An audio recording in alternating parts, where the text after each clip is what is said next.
Hey guys, আজ আমরা চলে গিয়েছিলাম চার্চে। মেলাতে গিয়ে কী কী করলাম সেটা দেখাবো তোমাদের। তার আগে চার্চটা তো ঘুরিয়ে দেখিয়ে নিয়ে যাই তোমাদেরকে।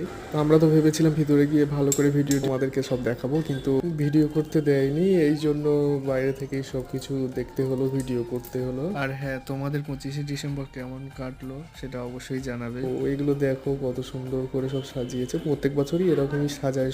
সব কিছু ঘুরে দেখে নেওয়ার পর আর মেলাতে রওনা দিলাম আমরা সবাই ফের। প্রথমে আমরা সানগ্লাস দোকান থেকে শুরু করলাম। তো সানগ্লাসগুলো দেখতে পাচ্ছ কত সুন্দর, আরো অনেক অনেক সানগ্লাস ছিল যে তোমাদেরকে আর দেখাতে পারলাম না। আর হ্যাঁ, এটা সব জিনিস দেখবে, অথচ কিনবে না, দেখে দেখে হাঁটতে হাঁটতে সবকিছু চলে যাবে, লাস্টে আর কিছু কিনবে। একটা বোন ছাপা মেহেন্দি করে নিল। তো ছাপা মেহেন্দি করার পরে আমরা সবাই চলে গেলাম ফুচকা খাওয়ার জন্য সবাই। তো আমাদের ফুচকা খাওয়া কমপ্লিট হয়ে গেছে। তারপর সবাই এগরোল খেয়ে নিলাম। তারপর ভাজা বাদাম, যেটাকে মাঠ বাদাম বলে সবাই, মাঠ বাদাম খেতে খেতে সবাই চলে গেলাম।